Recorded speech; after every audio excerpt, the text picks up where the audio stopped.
Hello and welcome back to our series on beginning app script for HR, brought to you by Prairie HR Solutions. My name is Jake Finger, Principal Consultant here at Prairie HR Solutions.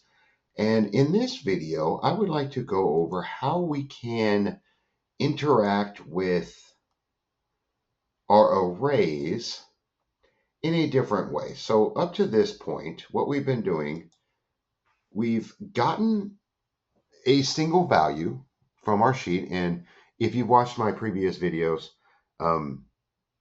we had a lot more here. And what I did was I moved over all these functions and code snippets into our reference file. And what we did was we pulled an individual value and then we set that individual value. We learned how to manipulate variables and change the values. And we learned about one-dimensional arrays and two-dimensional arrays and how to access data in each one of those. And then we wrote or set values, either one-dimensional or two-dimensional. And we also learned things about like flat and how to write or add things to arrays, such as like pushing and pop and some other methods to manipulate that array. Now what I would like to do is actually go in and identify a method that we can grab information by a specific index within an array. Like say we want to find out only all of our salaries, and we can do that by what's called a map method. And this video is really going to focus heavily on that map method. And what we can do with map method is say we want to run an analysis on all of our salaries here. Well, first what we need to do is we need to isolate all those salaries, because we just can't have it's not going to help if we have to go through each array and then pick out the 0, 1, 2, the second element of each array manually. But we can do that by the map method. So let's go ahead and jump on in. And what I also did was I went over to our sheet. And yes, this sheet looks a little bit different. And what I did was I previously wrote a code for another piece. I kept running into the issue of wanting to train managers or individuals who were just starting out their HR career by utilizing data and then finding the trends within the data, like overtime usage and things of that nature. And I didn't want them to use real data. So I created a code that would randomly generate employee data that we could play with and do whatever without making too much of an impact in the real world. If you would like that code, I mean, it's really, really handy. It'll create however many employees you want. In fact, I think the last time I used it, I created a random data set of about 1,000 employees. If you would like that, please just use the email there at the bottom of the description, and I'll be happy to send it over there to you. It comes in handy for training. But anyway, this is a set of random data. It goes up to the pay cycle here. So what I'd like to first do is grab all of this data. And we can do that by going over to our code. And now that we have a clean code here, we can pull the values, and let's just put that in a variable. And let's call that variable, let's just call it employee data for now. That'll be fine. And we'll get the sheet, get range. Now we could come over and use a static number like we've been doing. We can start at, the first cell, first column, and then count down how many we need to go, and then the same exact thing all the way over. But that becomes kind of a problem, especially when you're dealing with employee databases that can go out 20, 30, or 40 more columns. You don't want to count how many. And then the same thing with the rows. This data set is going to continuously change. We're going to have new hires coming in. We're going to have people getting terminated. We're going to have changes to supervisors, to job titles, divisions, and so on. So this is always going to be in a constant state of flux. So instead of picking a number of how many rows we want to go down to and how many columns, we can simply use a built-in method. There's that word again, method.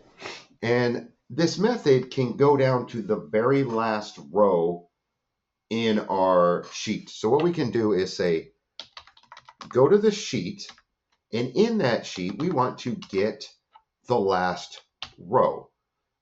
So instead of putting a number here, we can simply have them go down to the last row, and then we can do the same exact thing to the column.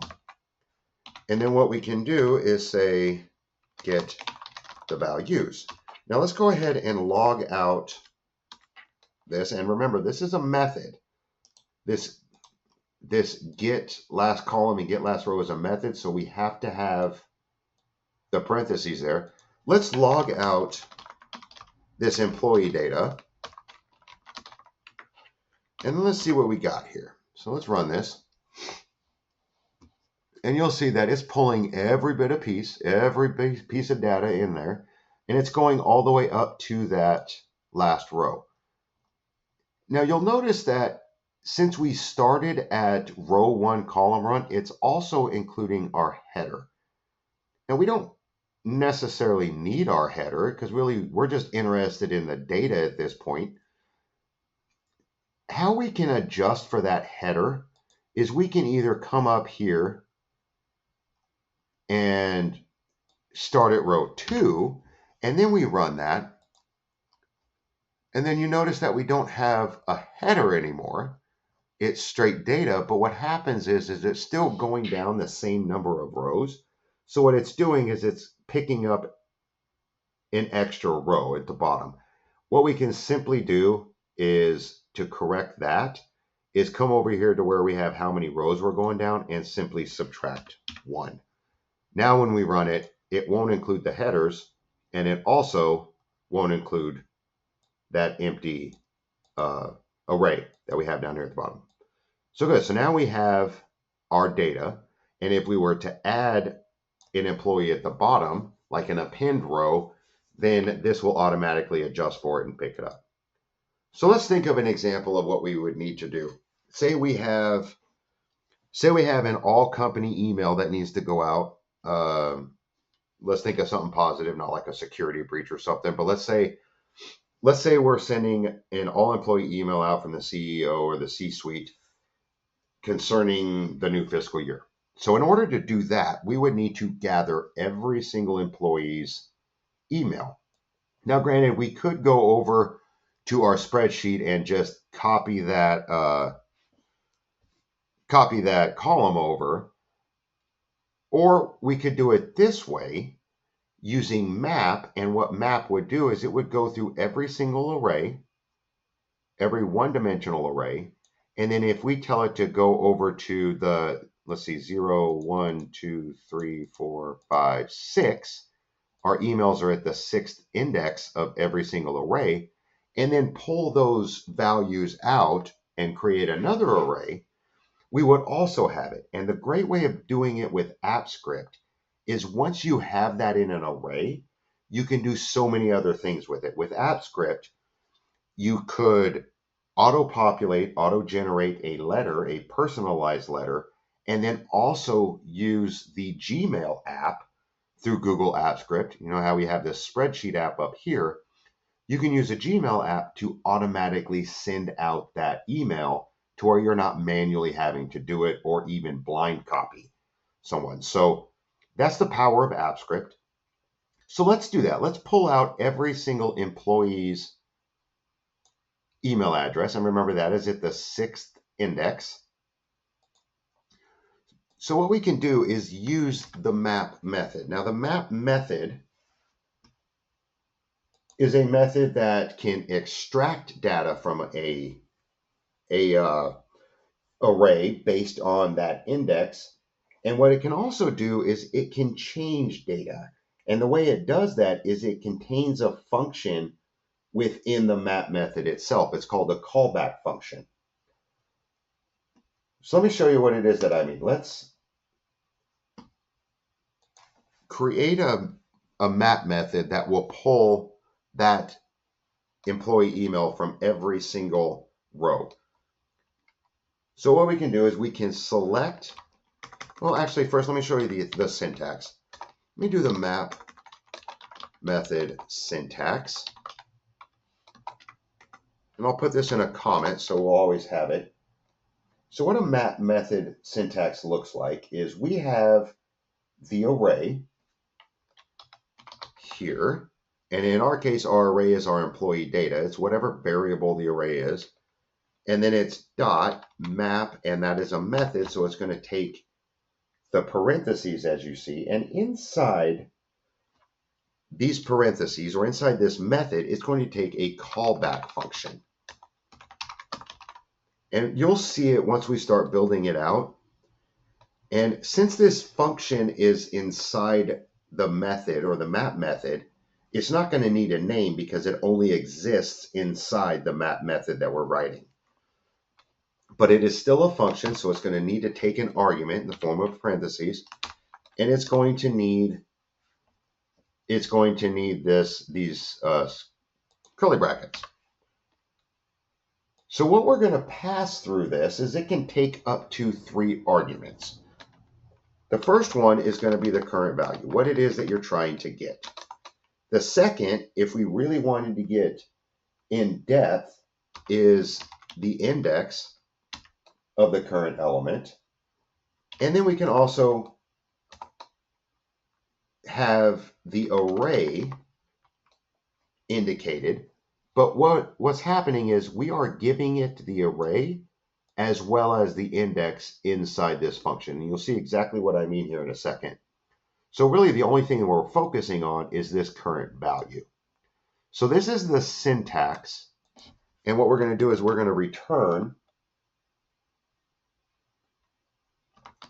something within this function. So let's build this out in real world. So that's the syntax. And we want to pull out that email from the employee data array. And what we want to do with that is we want to map. Now map is a method, so it's going to take those parentheses. And as you can see, it's going to be a callback function. So the way we do a callback function is simply by declaring it's a function. And again, it doesn't need a name because it exists only within this map. We're not able to call this function again outside of this map. And what we need is a value. So we want to call, well, we're essentially trying to get the email, and we just need to give that value a identification so we can call it. So let's just call it E for email. And now what we're wanting to run here in this function is we want this function to return something. And we want it to return this value based on the 6th index. So we want it to essentially run through every single array, which are these E's, and then we want to return the index at number 6 for every single row. So what will end up happening is this will go through, it'll go through our array up here, our 2-dimensional array, and for every single 1-dimensional array in there, every row, it's going to go to the 6th index and pull it out. And let's put this in a variable because it's returning this, but in order to see it, we've got to be able to reference it. So let's create a variable, and let's do let's name this, let's just do email array because that's what it is. And we'll set that equal to that. Now let's log out this email array and see what we have.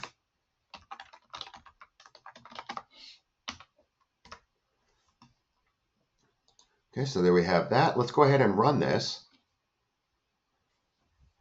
And you'll see, oh yeah, we have all this array. I'll comment that out. But you'll see it pulls the massive array of all the data.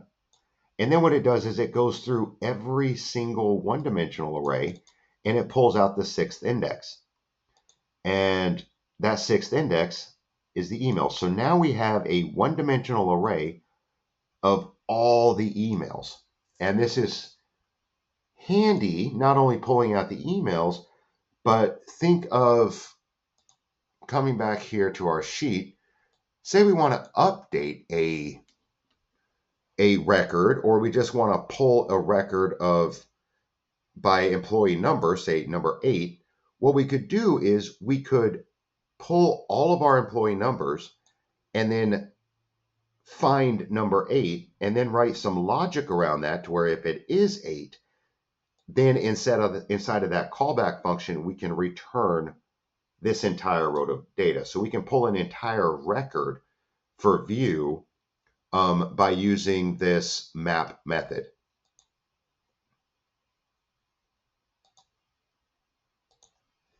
So another thing that we can do is let's write a function that not only just grabs it, but does something with it. So let's take our states, and instead of having our states capitalized as they are now, let's use the map method to go through and grab the state by its index and then make them all lowercase and then log that variable out. So our state exists at 0, 1, 2,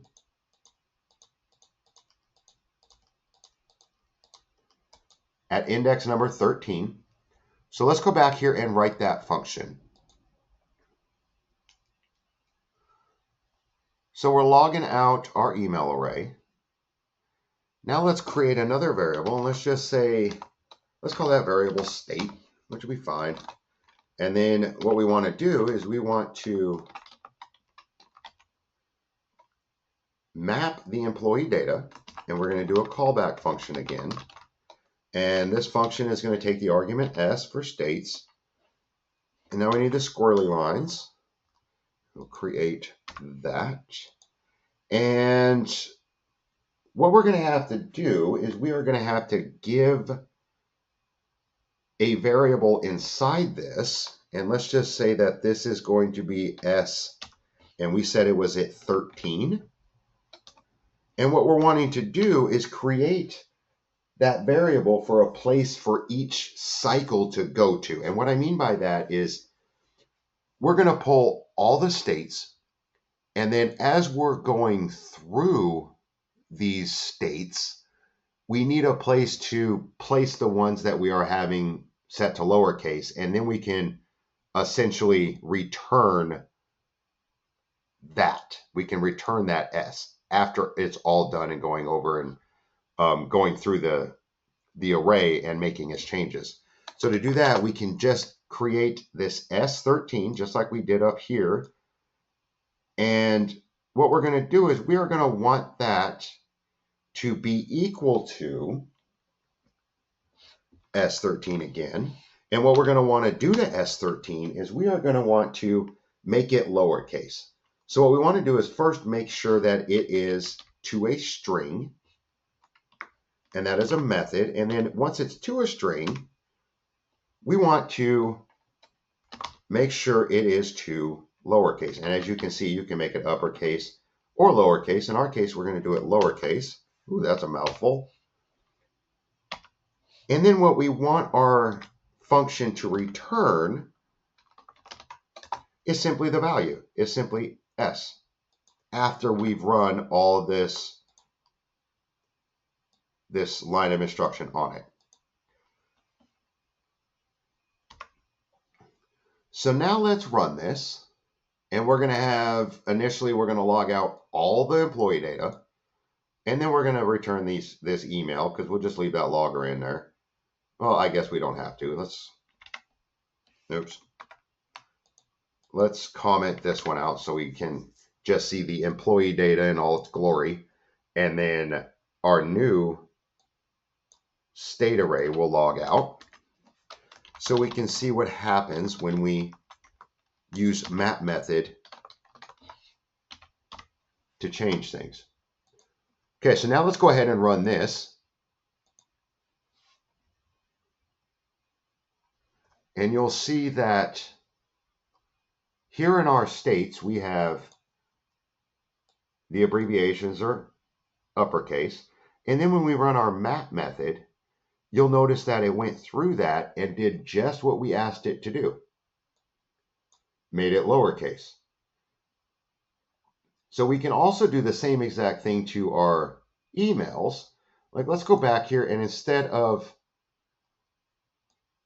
using number 13, we can come up here to 6, change this to 6, which is where our email is.